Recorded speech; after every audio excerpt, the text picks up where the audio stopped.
Hello friends, myself Dr. Ashish Sharma and I welcome you all in my YouTube channel Concept Connect.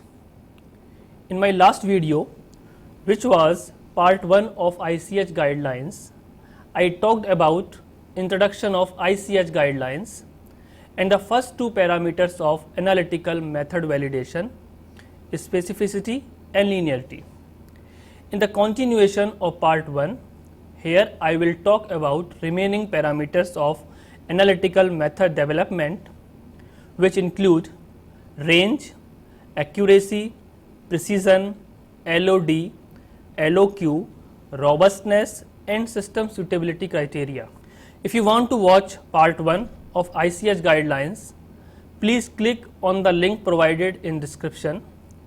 And if you feel that it is worth watching these videos, please like these videos, share among your friends, and importantly, don't forget to subscribe it. Alright, so in this part we start with range. Range is the third parameter of analytical method validation. It defines the upper and lower limits of linear analytical responses, or in other words, we can say that responses of analytical instruments can directly be correlated with concentration of API within the linearity range. We can say that within the linearity range, we can rely upon responses of the analytical technique. Once we got this linearity range of an analytical method, we can use this standard curve or straight line curve for determination of unknown concentration. Concentration of API in unknown sample must be able to produce signal or response, for example, absorbance on y-axis within the linearity range. Then only quantification of unknown sample is considered validated, or we can use this response or y value to find out the concentration of unknown solution of API. As per ICH guidelines, there are different range specifications according to types of analytical methods. For the assay of a drug, substance or a finished drug product, the linearity range should be 80 to 120% of the test concentration. We can understand it by this example. If the test concentration of API is 10 mg per ml, then the analytical method must show linearity from 8 mg per ml to 12 mg per ml concentration of API. Range specification for content uniformity must be 70% to 130% of the test concentration. Range specification for dissolution testing should be plus or minus 20% over the specified range, and range specification for the determination of an impurity must be up to 120% from the reporting level of the impurity. These range specifications are framed considering the acceptance limit of the results associated with the particular types of analysis. Accuracy is the next parameter of analytical method validation. Accuracy is a measure of how close the experiment value is to the true value. We can understand this by taking an example of API content of a tablet. Suppose we have a set of tablets where each tablet contains 75 mg of API. This is the true value or reference value. Now, if one analyst A finds the average value of API content in each tablet as 74.5 mg, while analyst B finds average content in each tablet 72 mg, now we have to find out which value 74.5 mg or 72 mg is closer to the true value or reference value, which is 75 mg of course. Here 74.5 per mg tablet is more closer to the true value as compared to 72 mg per tablet. Hence, API content 74.5 mg per tablet can be said more accurate results. So I think this is clear that accuracy is a measure of how close the experimental value is to the true value. Accuracy is expressed as a percentage and obtained by performing recovery studies. Before telling about recovery studies, I would like to let you know about placebo matrix, which is made up of a mixture of all ingredients composing the drug products except the API. To perform recovery studies, placebo matrix is fortified with a known quantity of the API. It means we have to mix a known quantity or known amount of API to the placebo matrix. This amount of API must be lie within the intended linearity range of the method. For example, if you are performing percentage recovery studies for content uniformity, the amount of added API must lie within the linearity range of 70 to 130%. Fortification or addition of API is done in triplicate at 3 levels such as 70%, 100% and 130%, covering the entire linearity range. Hence, we all have total 9 determinations. The percent recovery of an API is calculated from the detector response obtained from an amount of the API added and extracted from the matrix. Here we take added amount of API as reference or 100%. The current slide represents the schematic of general procedure of percent recovery studies to show accuracy of an analytical method. As a general procedure, a known quantity of an API is added to placebo matrix at 3 different levels. For example, 70%, 100% and 130%. And then this API is extracted with suitable method. Concentration of API in the extracted sample is then determined with the help of response of appropriate analytical technique such as HPLC, HPTLC, UV visible spectroscopy. Recovered quantity of the API is calculated and presented as percentage of fortified quantity or initially added quantity. This slide shows presentation of percent recovery data. Now, we have learned that percentage recovery studies are performed at 3 different levels and thrice for each level. Here, percentage recovery data of ABC API from XYZ tablet is being presented in the given table. Percentage recovery studies were performed at 70%, 100% and 130% of sample concentration.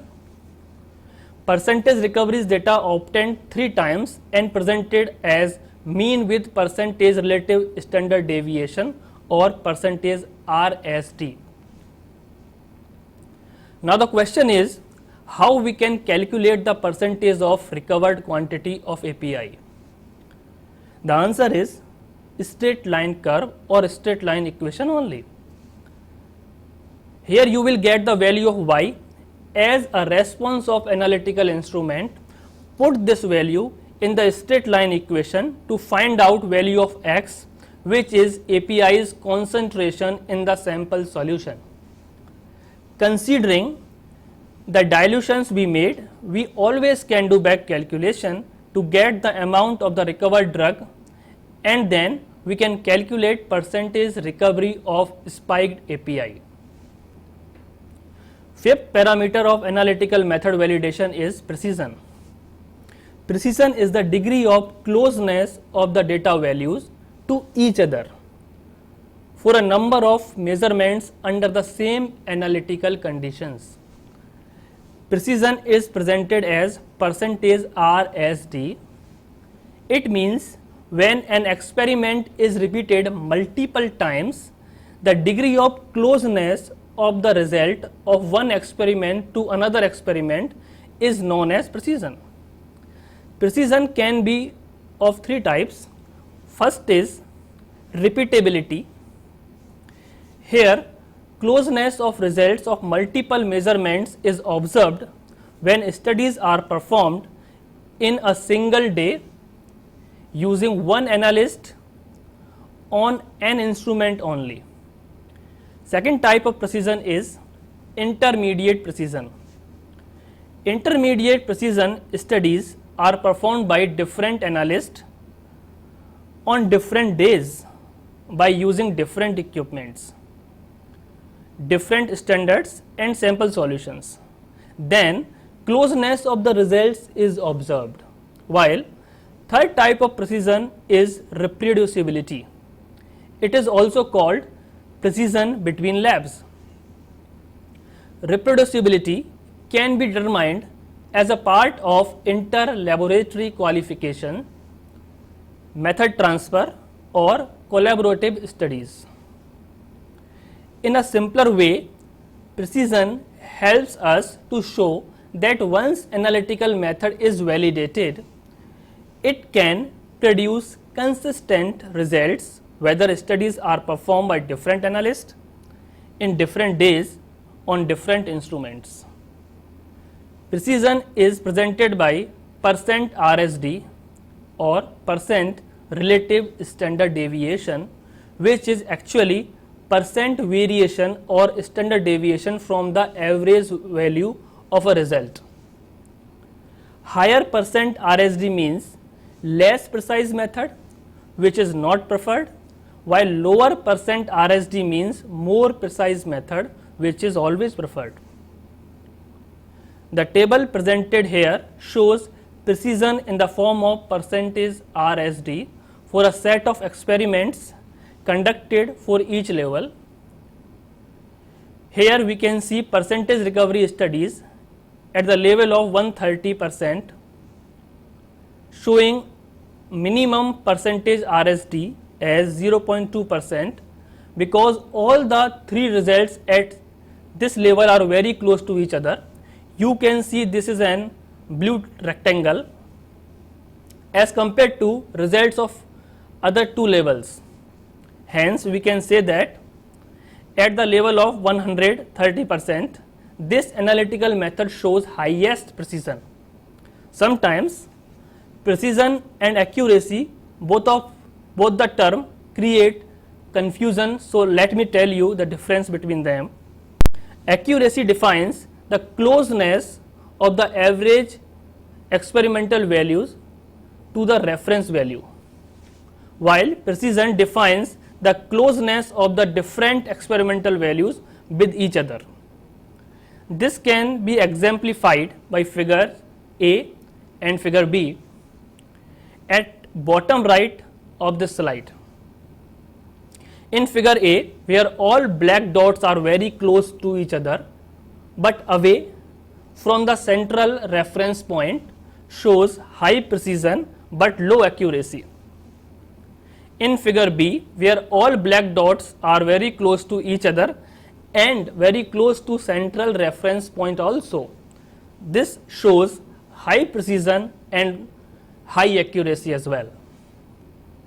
Limit of detection LOD and limit of quantitation LOQ are the next parameters of analytical method validation. LOD of an analytical method is the lowest detectable concentration by an analytical method, while LOQ is lowest quantifiable concentration with acceptable accuracy and precision by an analytical method. Here, quantifiable concentration means concentration of analyte or API can be determined with acceptable accuracy and precision, while LOD is limited to minimum concentration of analyte or API which can be detected. Limit of detection LOD and limit of quantitation LOQ can be determined by three ways. One of the way is based on visual evaluation. This is applicable on non-instrumental methods where color change indicates presence of analyte. For example, LOD by titrimetric methods is determined by visual evaluation.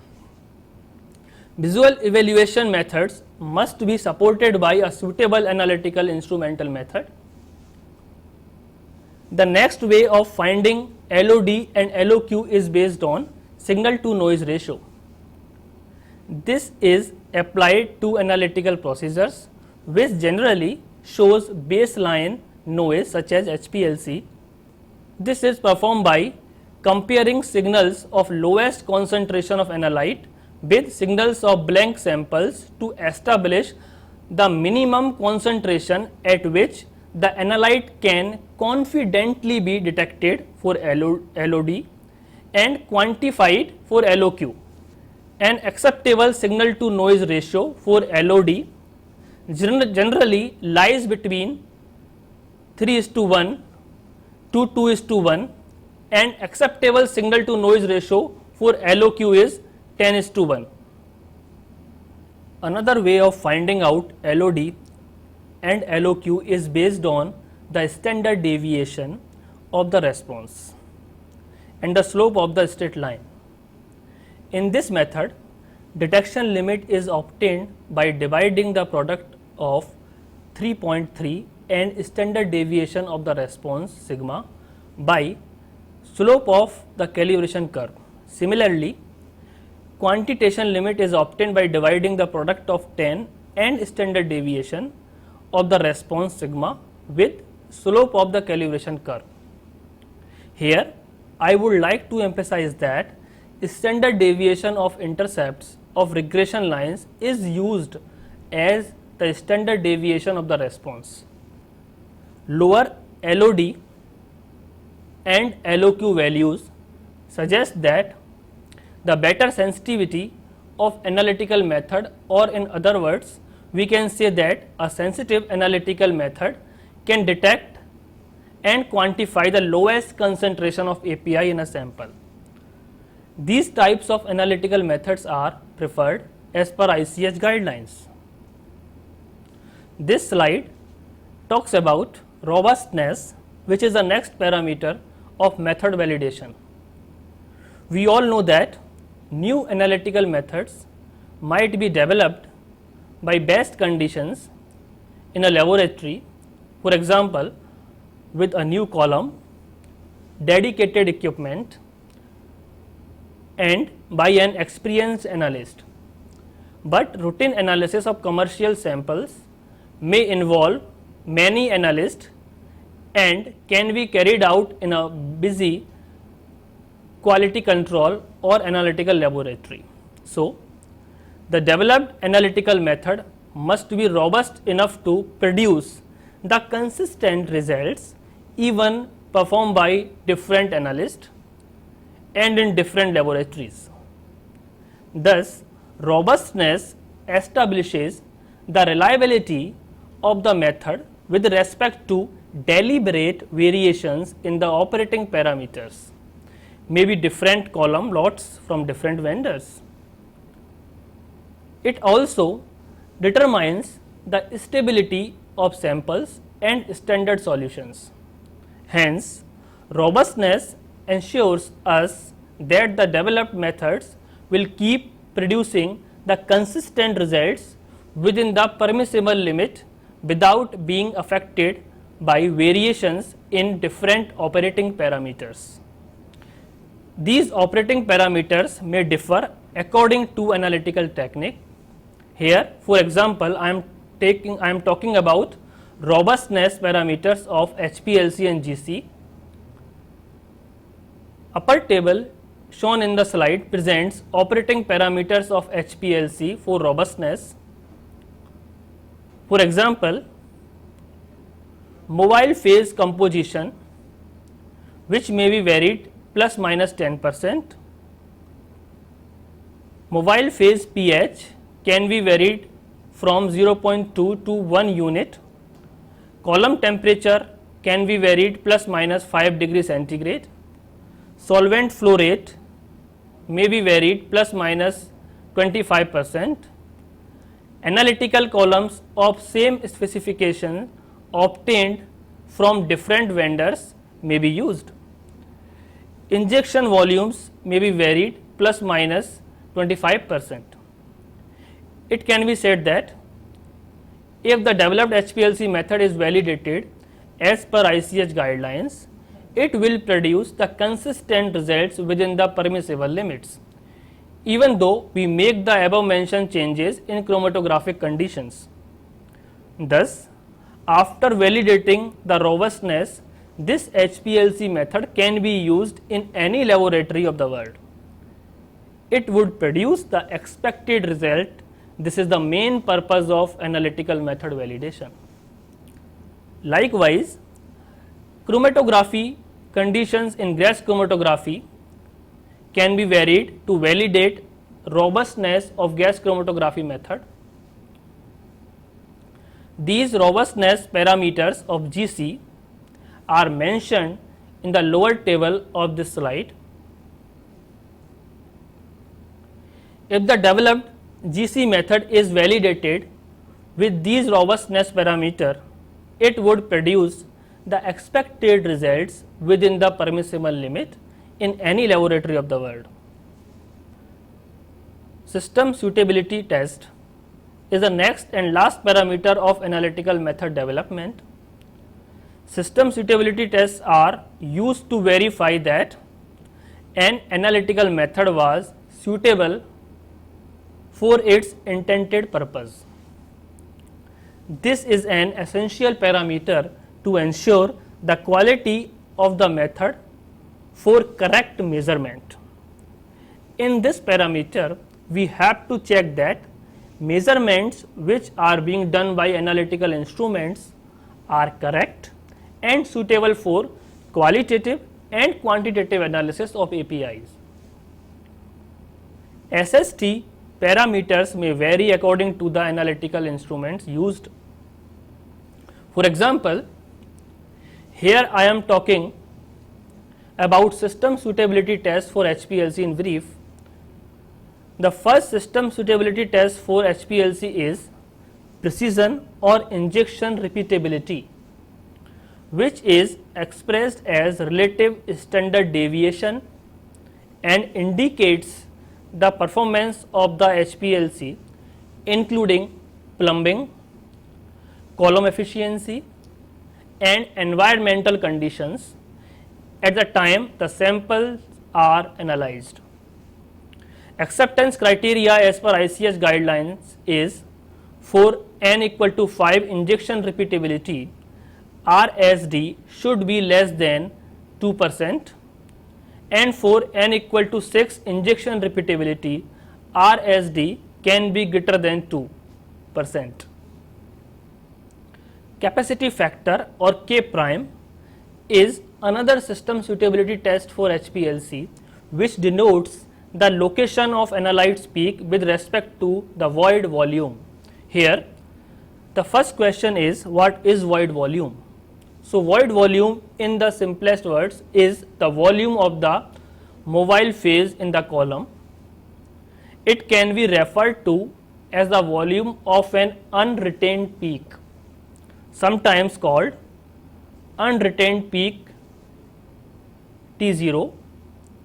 When solvent is injected into HPLC, it will elute at the unretained peak position.